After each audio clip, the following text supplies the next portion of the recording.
అవసరమని మౌతుల్లో ఓదరగట్టారు, మీటింగుల్లో పేపర్లో రాశారు. ఎంత మంచి పేరుతో ఆయన రిటైర్ అయిపోయాడో. భార్యకు ఆనందం, బిడ్డలకు ఆనందం. అందులో అతని ద్వారా లబ్ధి పొందిన ఒక వ్యక్తి ఆ ముసలి కాలంలో అతనికి సంబంధించినటువంటి మెడికల్ ఖర్చు అంతా కూడా నేను భరిస్తానని అతడు ముందుకు వచ్చాడు. దేవునికి స్తోత్రం కలుగుగాక. లంచం తీసుకున్నాడు ఎలాగ ఉన్నాడండి? లంచం తీసుకునేవాడి పరిస్థితి చూడండి. లోపల కృంగిపోతూ భార్యను పోగొట్టుకుని పేపర్లో చెడ్డ పేరు వేసుకుని చివరి క్షణంలో బెంగతో ఆ యొక్క చెరసాల్లోనే అతడు చనిపోయిన పరిస్థితి. మనసట లంచం తీసుకుంటానటండి చెడిపోద్దటండి. బైబిల్ రాసి చదవడం అన్నమాట త్వరగా. లంచం తీసుకున్న మనసు ఎలా ఉంటుందో. ప్రసంగి 7:7 ప్రసంగి గ్రంథము 7వ అధ్యాయం 7వ మాట త్వరగా సహాయం చేయండి. అన్యాయం చేయటం వలన బుద్ధి కోల్పోతారు. లంచం పుచ్చుకోవడం వల్ల ఏం తిరిగిపోతాడండి? మనస్సు చెడిపోద్దు. దేవునికి స్తోత్రం కలుగుగాక. నీది కాని దానిని ఆశించడం లంచం. నీదేదైతే దాన్ని వస్తుందని ఆశించు, మంచిదే. నీకు సంబంధం లేని దానిని, నీది కాని దాన్ని, నీకంటే ఎక్కువగా ఉన్నదాన్ని నువ్వు ఏం చేయకూడదంటే ఆశింపకూడదు. ఒకళ్ళు దేవుని చిత్తమైతే దేవుడు దానికి ఇస్తాడు. దేవునికి స్తోత్రం కలుగుగాక. హల్లెలూయా. దేవుని బిడ్డలు ఎప్పుడు కూడా డబ్బు వెంట మీరు పరిగెట్టకండి. మీరందరూ దేని వెంట పరిగెట్టాలంటే దేవుడి వెంట పరిగెట్టండి. అప్పుడు అన్నీ మీ వెంట పరిగెడతాయి. దేవునికి స్తోత్రం కలుగుగాక. ఏ సమయమందు ఏది ఇవ్వాలో దేవుడు ఆయా సమయాలలో దేవుడు మీ కాళ్ళ దగ్గర దాన్ని తీసుకుని వస్తాడు. మన దేవుడు ఇచ్చేవాడు, ఉన్నవాడు, లేనివాడు కాడు. ఒకవేళ పేదరికలను ఉంటే అది మరింత ఆనందం, సంతోషం. మన ఇంటికి ఎవరు కూడా దొంగలు రారు. మనం కుక్కని పెంచుకునే పని మనకు లేదు. ఎవరు మన మీద అసూయ పడరు. అవసరమైతే ఎవరైనా కొంత పెడతారు, కానీ మనల్ని ఏం నోట్లో పెట్టుకోరు ఎవరు కూడా. అన్నీ ఉంటేనే అందరి నోట్లో ఉంటాం. ఎవరో ఏమీ లేకపోతే ఎవరి నోట్లో కూడా మనం ఉండం. ఎవరికే మనం పేట అయిపోయినా పర్లేదు, మనం ఎవరిపోతే కుర్చీ అయిపోయినా పర్లేదు. ఎందుకంటే పరలోక రాజ్యాన్ని పోవడానికి కూడా ఒక అర్హత. పేదలనేది మీరు ధన్యులు, పరలోక రాజ్యం. దేవునికి స్తోత్రం కలుగుగాక. హల్లెలూయా, హల్లెలూయా. తండ్రి ఎంత యథార్థవంతుడైతే, తండ్రి ఎంత యథార్థవంతుడు ఒక సాక్ష్యం ఇస్తూ ఉంటే ఏ ఒక్కరును మాట్లాడి, అవును నిజమే, నువ్వు యథార్థవంతుడివే, నువ్వు అలాంటి మనుషుడివే, నిజమే, నువ్వు మా మధ్య అలాగైనా జీవించవని వాళ్ళందరూ అప్పుడు మాట్లాడుతున్నారు. దేవునికి స్తోత్రం కలుగుగాక. ముందు మాట్లాడవచ్చు కదా, ముందే సాక్ష్యం ఇవ్వచ్చు కదా. ఎవరైనా ఒక మంచి పని చేస్తే ఈ రోజున మెచ్చుకునేవారు ఎంతమంది? ఈ రోజున ఎవరైనా ఒక మంచి కార్యం జనవిస్తే సాక్ష్యం చెప్పి వారిని అభినందించేవారు ఎంతమంది? వారిని చూసి బాధపడేవారు, వారిని చూసి అసూయపడేవారు, వారి మీద 2 మాటలు మాట్లాడేవారు. ఆ రోజులను ఈ రోజులను మనుషుల యొక్క మానసిక స్థితి ఒకేలాగా ఉందని బైబిల్ ఎప్పుడో రాయించింది. లేకపోతే ఈ లంచం అనే మాట అందులో రావడం ఏంటి? ఇప్పటికీ కూడా దీని వలనే ప్రభుత్వాలు అంటున్నాయి, లంచం అనేదటండి ఒక అంటు వ్యాధి వలె మారిపోతూ ఉంది. అందుకని దీనికి ప్రత్యేకంగా ఒక డిపార్ట్మెంట్నే చేశారట. దాని యాంటీ కరప్షన్ బ్యూరో. ఏంటండి? ఏసీబీ అనండి. ఏసీబీ అంటే ఏంటండి? యాంటీ కరప్షన్ బ్యూరో అనేటువంటి ఒక సంస్థను ఏర్పాటు చేసి వాళ్ళకి జీతాలు ఇస్తూ ఎవరైనా పబ్లిక్లో, ఎవరైనా ప్రభుత్వ కార్యాలయాల్లో, ఒకవేళ ఎవరైనా మనుషులకు పనులు జరిగించడానికి ఎవరైనా ఆశిస్తే మా నెంబర్కి మీరు ఏం చేయండి, ఫోన్ చేయండి అని ఒక డిపార్ట్మెంట్నే ఏర్పడి. అంటే అది అంటువ్యాధిలా వ్యాపిస్తే మొత్తం దేశం అంతా కూడా ఏమైపోద్ది? నాశనం అయిపోతుంది. అప్పుడే దేవుడు రాయించాడు. గొప్ప దేవుడు, దేవునికి స్తోత్రం కలుగుగాక. లంచము ఆశించని దేవుడు ఆయన పరాక్రమవంతుడును.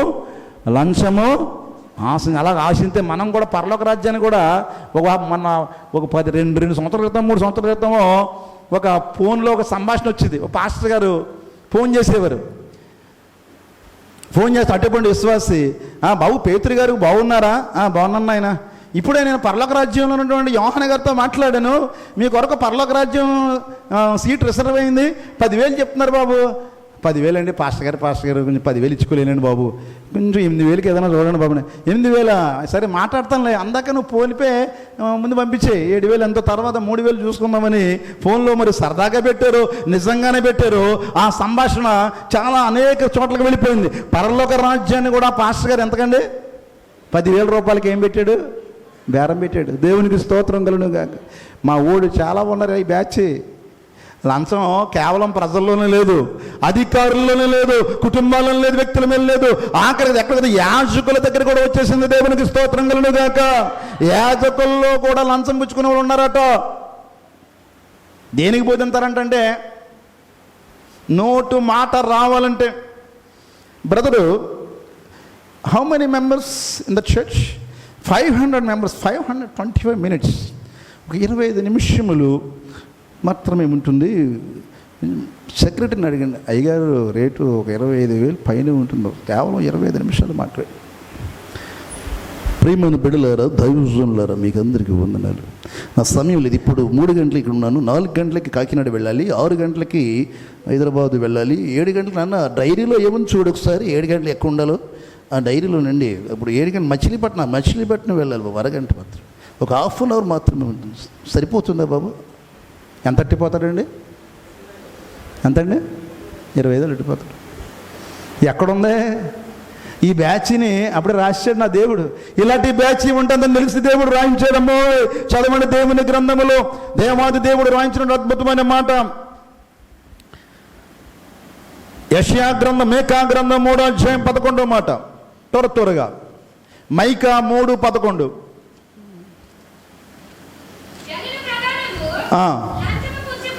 అమ్మా ఎవరండి? జనుల ప్రధానులు లంచం పుచ్చుకుని తీర్పు తీరుస్తారు. వారి యాజకులు, అమ్మా వారి యాజకులు ఏం దేనికండి? అది ఉందా బైబిల్లోనే? కూలి రేట్ అన్నమాట, ఫిక్స్డ్ రేట్. అయ్యగారు ఎట్టి పరిస్థితులను కూడా రేటు తగ్గరండి, బాగా డిమాండ్లో ఉన్నారండి. ఎంతకాలం ఉంటారండి డిమాండ్? ట్రెండింగ్లో ఉన్నంతసేపు డిమాండ్, తర్వాత 2 సార్లు ఒకసారి పిలిచినారు, మళ్ళీ 3వసారి వాళ్ళే పిలవరు నాయన. దేవునికి స్తోత్రం కలుగును గాక. హల్లెలూయా. వారి యాజకులు కూలికి బోధిస్తారు. వారి ప్రవక్తలు దేని కొరకండి? డబ్బుల కొరకు. ఏం చెప్తారట? ఇప్పుడు ఈ బైబిల్ గ్రంథాలు, ఈ యొక్క మందిరాలు ఎలా మారిపోయాయంటే, మనసు బాగోలేదండి, నువ్వు మనసు బాగోలేక పనులు అవ్వట్లేదా, జరగట్లేదా, పరిహారం జరగాలా, గర్భం రావటం లేదా, అనుకున్న కార్యాలు జరగడం లేదా, మరి క్షుద్రతత్తులతో బాధపడుతున్నావా, మీ ఇంటిలో శాంతి సమాధానం లేదా, ఒక ఏమక్కలది 7 వారాలు అక్కడికి వెళ్ళిపోమ్మా, వెళ్ళిపోతే నీకేమైపోద్ది, అన్నీ పోతాయి అనగానే వెళ్తున్నారు. వెళ్ళిన తర్వాత మా ప్రవక్తలు ఏం చెప్తారట? సోదే. ఏం చెప్తారండి? సోది అంటే ఎలా ఉంటుందండి? ఆ మూలన్నాడు వాడు నిన్నే వస్తున్నాడు, అక్కడున్నాడు బిల్లె, తెల్లవారుజామున చూసేవాడమ్మ, నీ వెనకాల చూసాడు, నీ ముందు ఊతుంది, నీ దగ్గరే ఊదింది, ఆ ఊదిది పోవాలంటే ఇది కట్టుకోవాలి తల్లి అన్నట్టుగా ఈయనేం చేస్తాడండి? తెల్ల చొక్కాయి ధరించినటువంటి సహోదరుడు అప్పుల్లో ఉన్నాడు. సహోదరుడు తెల్ల చొక్కాయి ధరించినటువంటి సహోదరుడు అప్పుల్లో ఉన్నాడు.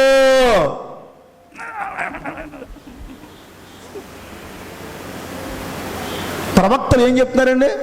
దీన్నే సోది అంటారు. దేనికట? ద్రవ్యము కొరకు. దేవునికి స్తోత్రం కలుగును గాక. కోటి విద్యలు కూటు కొరకే అన్నారు, మంచిదే. కానీ ఇప్పుడు ఎలాగుందంటే కోటి విద్యలు కోటి కొరకే. ఇది రాజ్పాల్ గారి మాట. కూడు కొరక, కూడు మానేశారు. ఇప్పుడు కూడు లేకపోయినా పర్లేదు, కానీ అడిగి ఏం కావాలి? కోటి కావాలి. ఒరే 3 రోజులు భోజనం మానేయి, నీకు 10,000 ఇస్తానంటే నీళ్లు కూడా ముట్టను, 10,000 5,000 రావాలంటే వచ్చేస్తాడు అంతే. నేను ఒక కుర్రోడు చెప్పాను, ఒరే నువ్వు భోజనం మానే, దొన్నపోతలాగా ఉన్నాడు, బుండూసులాగా ఉన్నాడు అనమాట. వాడికి ఆఫర్ ఇచ్చాను, ఒరే నువ్వు భోజనం మానే 500 ఇస్తాను. 500 అక్కలేదు, 300 ఇన్నాను. నిజం 300 ఇస్తాను మానేరు. శుక్రవారం ఉపవాసం పెట్టానండి. దేవునికి స్తోత్రం. ఆడు ఒబేసిటీ తగ్గుతుందండి. కోటి విద్యలు దేని కొరకట? కోటి కొరకట. డబ్బుల కోసం అడ్డమైన గడ్డి తింటూ, ఆఖరికి ప్రభువు నమ్ముకుంటూ, ప్రభువు కార్యాలని మోసం చేస్తూ, అనేక రకాలైనటువంటి విధి విధానాలను ప్రభు మందిరాలను తీసుకుని వస్తూ, అనేక రకాలుగా ప్రజలను మభ్యపడుతూ, ఈ రోజున ఉత్తరప్రదేశ్ రాష్ట్రంలో బోలే బాబా అనే వ్యక్తి మొత్తం 121 మంది చచ్చిపోయారు ఆయన బోధ వినడానికి. ఆయనకట స్నానం చేయించడానికి 16 ఏళ్ళ కన్నికలే కావాలట. ఆయనకి స్నానం చేయించాలంటే ఎవరు కావాలండి? ఈ తెంగరోళ్ళు అందరూ. 16వ ఏజ్లో ఉన్న అమ్మాయిలు వెళ్ళి స్నానం చేస్తారంట ఆయనకి. ఇలాంటి వ్యవహారాలు జరిగిస్తున్నటువంటి వ్యక్తుల దగ్గరికి జనాలు కోకొలలుగా వెళ్ళిపోతారంటే వారి మనోనేత్రాలు తెరవబడ్డాయా, మూసిపోయా? మూసిపోయి ఎందుకంటే జనం వెళితేనండి అందరూ పోతారండి. వచ్చిన గొడవదే. ఈ జనాలకు అసలు బుర్ర ఉండదు. అదే సొంత లాజిక్గా కూడా ఆలోచించలేట్రా బాబు. వీళ్ళు ఏమి లేదు, వెళ్ళిపోతా నువ్వు బండి ఆపేసి తూని దగ్గరికి వెళ్ళి ఎలా చూడు, నీ వెనకాల నలుగురు రాపోతే నన్ను అడుగుచ్చి. ఏమీ లేదు, బండి ఆపి నువ్వు తూని దగ్గరికి వెళ్ళాలా చూడంతే. అన్ని బళ్ళు ఏం చేస్తాయి బాబు, బాబు బళ్ళన్నీ ఆగిపోతాయి. ఏటి వస్తారు, మొత్తం జనం అందరూ వచ్చేస్తారు. నా చాలాసార్లు అయితే నేను ఆగను, నా పని ఏంటో ఉంటుంది. ఏదో ఒక ఏ చేప పడి ఉంటే చూస్తున్నాడు, పోనీ మనకెందుకు పోతున్నాడు, మనకెందుకండి. ఆలోచించరు. 121 మంది చనిపోయారు. అక్కడ ఏమీ లేదు. అడొక మనిషి, ఆ మనిషి పాదాల దగ్గర ఉన్న మట్టి తింటే ఏమొచ్చేద్దండి? మందులు పడితే మనం బాగుపడతాం, కానీ మట్టి తింటే మనకి ఏమవుతుంది? ఇన్ఫెక్షన్ వస్తుంది. ఆ మాత్రం ఇంగిత జ్ఞానం లేకుండా ప్రజలు వెళుతున్నారు. కనుకనే దేవుడు దివ్యమైన జ్ఞానాన్ని తన గ్రంథంలో రాయించాడు. దేవునికి స్తోత్రం కలుగును గాక. ఎప్పుడో రాయించాడు. ఇవి బోధకుల్లాగా ఉన్నారు, కల్మషమైపోయిన వారు, కల్తీ అయిన వారు, రకరకాల బోధలు చేస్తూ ప్రజలను బురిడి కొడుతున్నవారు, ప్రజలను బతి పెడుతున్న వారు కూడా ఉన్నారు. వీరి కూలికి బోధిస్తారు, వీరి ద్రవ్యాన్ని ఆశిస్తారు, సోది మాటలు చెప్తారు, సోది కబుర్లు చెప్తారు. ఈ మాటలను వేయం చేయదు, నమ్మద్దు. అదే మైకాలు ఇంకో మాట మాడతాడు. చదవండి 7:3, మేకా గ్రంథం 7:3 కూడా చదవాలి. 2 చేతులతో అధిపతులు బహుమానం పొందుతారు, న్యాయాధిపతులు. అది జడ్జిలు కూడా ఏం చేస్తున్నారండి?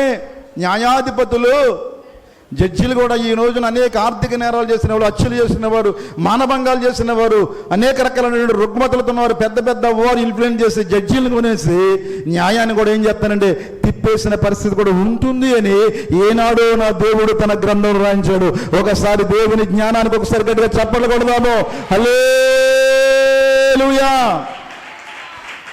డబ్బు పాపిష్టిది, డబ్బు బహు ఘోరమైనది. దానిని ఆశించిన వారందరూ కూడా నశించిపోయారు. ఆకాను నిన్ను వదిలిపోయినా, ధనమును నన్ను పొందినా,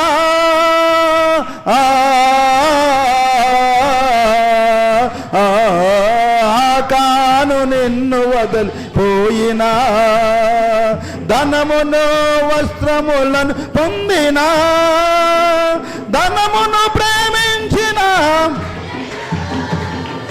ధనమును ప్రేమించిన అతడు పొందలేదే శాంతిని, పొందలేదే మన శాంతిని. నీ ప్రేమను నేను వదిలి వెళ్ళినప్పుడు క్షణమైనా బ్రతుకలేనయా, ఒక క్షణమైనా. ఆకానుగాడు వద్దురా నాయనా ముట్టుకోవద్దంటే బంగారు కమ్మని ఆశించి ముట్టుకుని తన గోడాలలో దాచి తన కుటుంబాన్ని అంతటిని కూడా ఏం చేశారండి? తగలెట్టించుకున్నాడు, కాల్చి పారేశారు ఆ రోజున. ఒక ఆయన అంటాడు, మా ఫ్రెండ్, మనందరం డబ్బుని ఏం చేస్తాం? నోట్లు అంటాం. డబ్బుని ఏమంటామంటే నోట్స్ అని వెళ్తాం. ఇంగ్లీష్లో 100 రూపీ నోట్, 2000 నోటు, 200 నోట్ అంటాం. నోటు కొంతమంది డబ్బులు. ఆయన ఏమంటాడంటే పేపర్. ఆయన ఏమంటాడండి? Paper. 100 rupees paper. It's a thing. అది వాడుకోవడానికి కోసమే. అదేంటండి? ఒక వస్తువు అంతే. దానిని కోసం మనం వెంపర్లాడిపోయి దానికోసం ఊరిక ప్రయాసపడిపోయి దానిని మదిలో పెట్టుకొని గదిలో పెట్టుకొని మన యొక్క మనశ్శాంతిని కోల్పోయే పని ఎంత మాత్రము లేదు. దేవుడు తన బిడ్డలను అద్భుతంగా పోషిస్తాడు. ద్వారములు తెరచి దేవునికి స్తోత్రం కలుగును గాక. నువ్వు ధనం మీద మనస్సు నిలిపిన తోడనే అది ఏం చేద్దామంటే గాలికి ఎగిరిపోద్దాడు. చూడండి, డబ్బు ఇచ్చిన వాళ్ళు డబ్బు ఉండదు, డబ్బు ఇచ్చిన డబ్బు ఉండదు నాటి దగ్గర, అనుభవించడానికి కూడా ఉండదు. డబ్బులు లెక్క చేయడం వాడి దగ్గర కట్టలు ఉంటాయి. డబ్బు అది లెక్క చేయడాడు, అది వెనక కూడా దాని లక్షణం అది.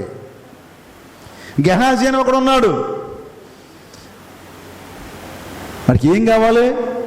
వాడు ఎలాగ ఉండాలి? ఏలియా నుండి 2 అభిషేకం పొందిన వాడే ఎలీషా. అత్యంత తీవ్రత గలవాడే, అనేకమైన అద్భుతములు ఆశ్చర్య కార్యములు జరిగిస్తూ తన కళ్ళ ఎదుటే నీళ్లను మధురంగా మార్చేస్తున్నాడు. తన కళ్ళ ఎదుటే అప్పులు తీర్చేస్తున్నాడు. తన కళ్ళ ఎదుటే మహా సైన్యము మీదకొస్తే దానిని కూడా ప్రార్థించి ఆ సైన్య దక్షిణందరిని కూడా తరివేస్తున్నాడు.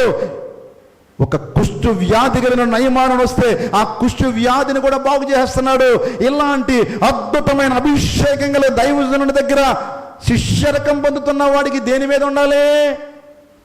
నేనైతే గురువు గారి స్థానం పొందేయాలి, గురువు గారిలాగా నేను చేయాలి, గురువు గారిలాగా నేను అద్భుతాలు చేయాలి, గురువు గారిలో అభిషేకము, గురువు గారి శక్తిని పొందుకోవాలి, గురువు గారి వలె దేవునితో నేరుగా మాట్లాడుకోవాలి, గురువు గారిది నాకు కావాలని నేనైతే ఆశించేవాడిని. కానీ వాడికి గురువు గారి కంటే దేని మీద ఉందండి?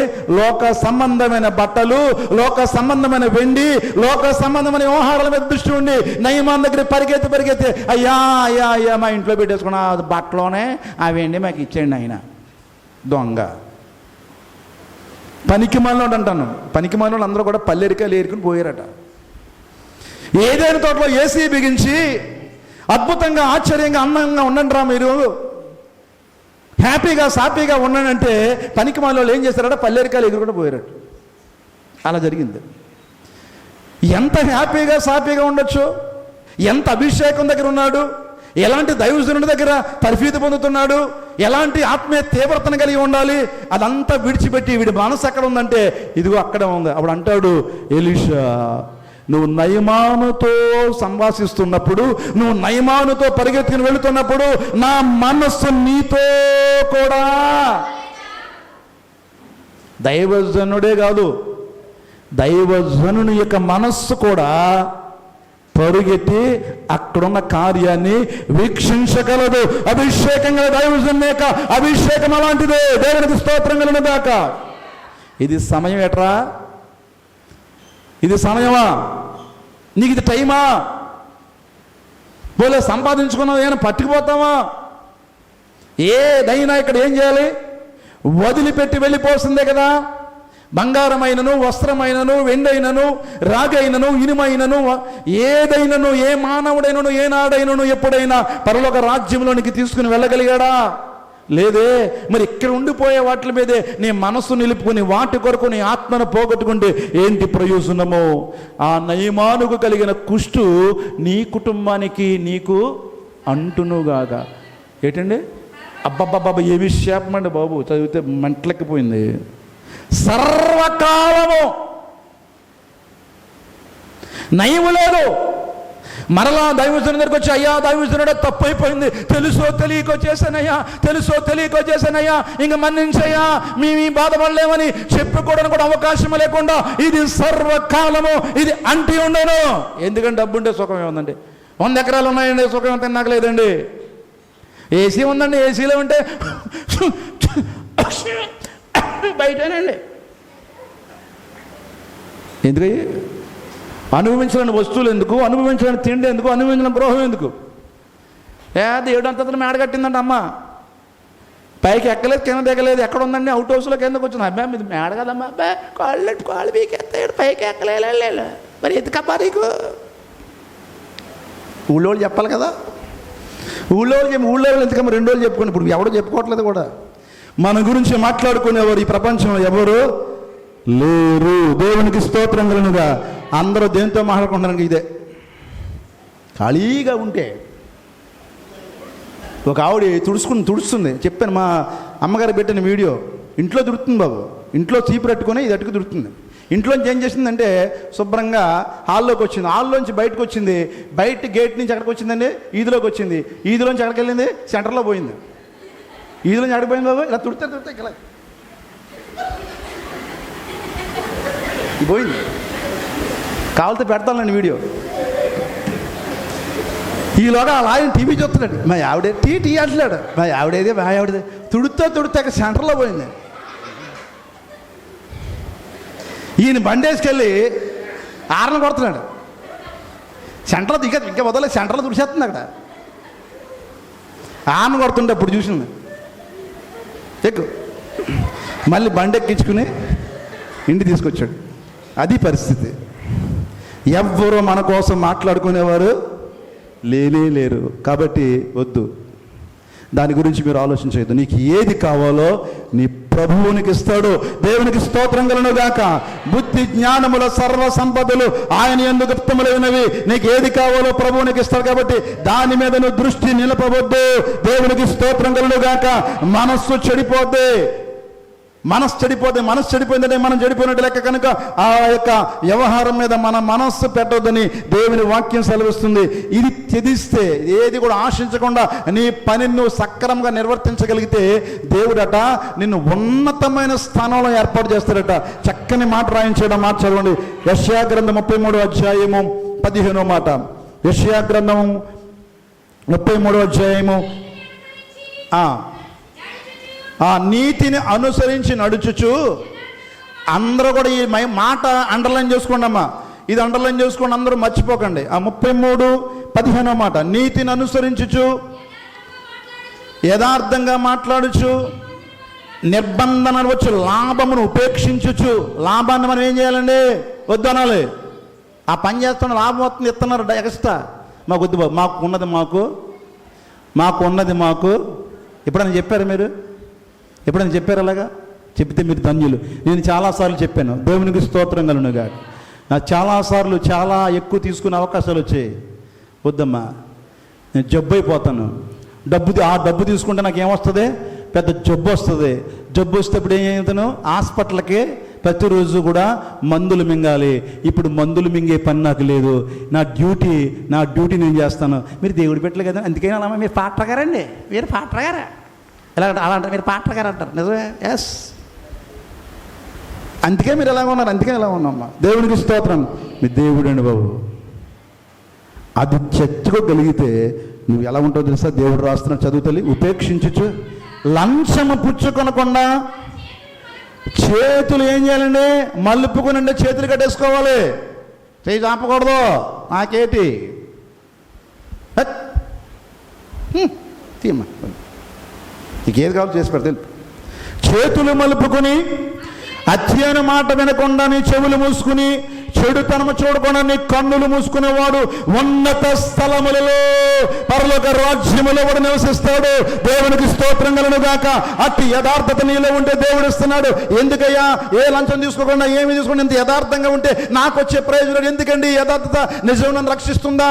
నిజంగా ఉంటున్నానండి, యథార్థంగా ఉన్నానండి, మంచిగా ఉంటున్నానండి, దేవుని వాక్యాన్ని పాటిస్తానండి, నాకు ఏం వచ్చిందండి? కష్టాలేనండి, కన్నీలేనండి, ఇదిగో నన్ను తిండి లేని పరిస్థితి అండి, ఎవరో పలకరించిన పరిస్థితి అండి, ఎవరు లెక్క చేయట్లేదండి, ఇదిగో నా బతుకు ఎలా ఉందండి, యథార్థత నన్ను ఏం చూసిందండి అని నువ్వు బాధ పెడుతున్నావేమో. తల్లి, సహోదరుడా, యథార్థంగా ఉంటే లోకం నేను గుర్తించదేమో కానీ నువ్వు చనిపోయిన తర్వాత దేవుడట నిన్ను ఉన్నతమైన స్థలములో, లంచం పుచ్చుకొనని వాడు, లోకపు ధనాన్ని ఆశించిన వాడు, లోకపు పేరును ఆశించిన వాడు, కీర్తికాంక్ష, ధనకాంక్ష, స్త్రీకాంక్ష, స్థలకాంక్ష, ఏ కాంక్ష లేనివాడై దేవుని కాంక్షను కలిగి ఉంటే దేవుని యొక్క సింహాసనం మీద అనేకులకు తీర్పు తీర్చే స్థానములో నిన్ను దేవుడు నిలబెడతాడు.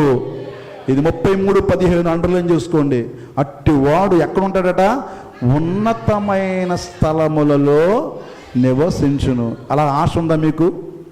అచ్చనే మాట వినబడకుండా నీ కనులను, చెడు చూడకుండా నీ కనులు, చెడ్డ మాటలు వినకుండా నీ యొక్క చెవులు, లంచం పుచ్చుకోకుండా నీ యొక్క చేతులు, నువ్వు కట్టుకునేవాడు అయితే నువ్వు ఎక్కడ ఉంటావు?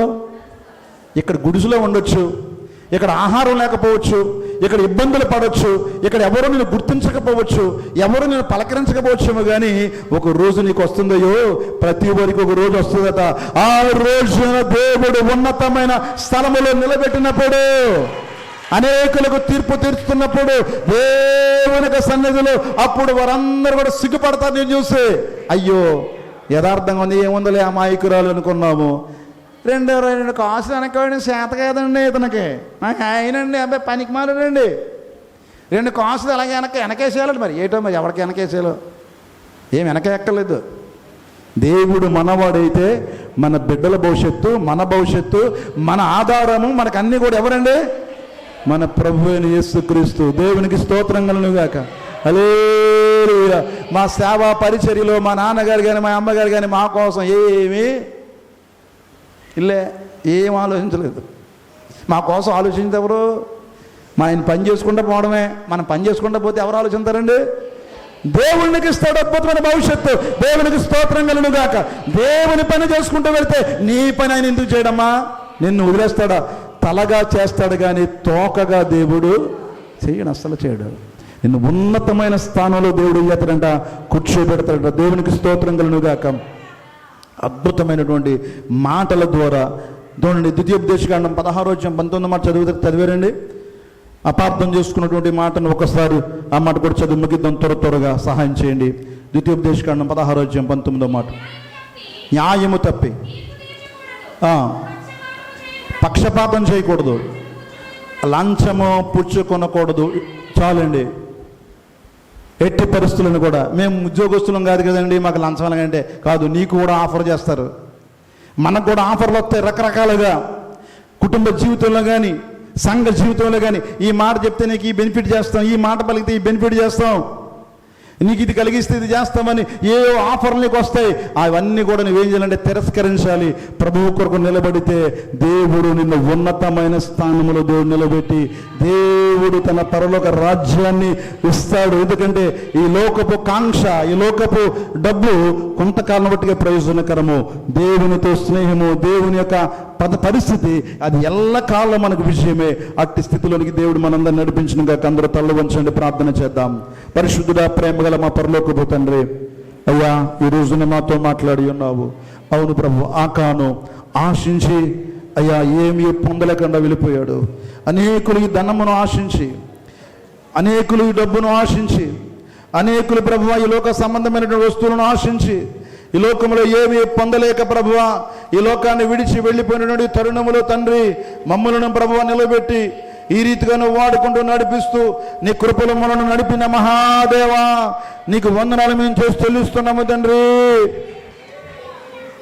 నీవే నా కాపరి, నీవే నా ఊపిరి, నీవే నా ఊపిరి, నీవే నా ఊపిరి.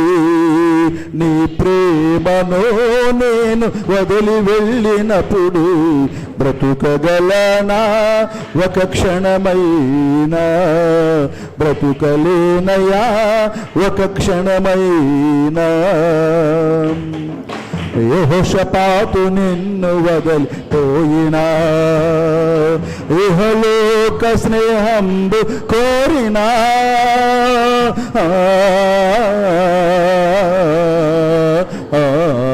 యెహోషాపాతు నిన్ను వదిలిపోయినా, ఇహలోక స్నేహంబు కోరినా, ఇహమును ప్రేమించిన అతడు, ఇహమును ప్రేమించిన అతడు పొందలేదే మనశ్శాంతిని, పొందలేదే నీ ప్రేమను.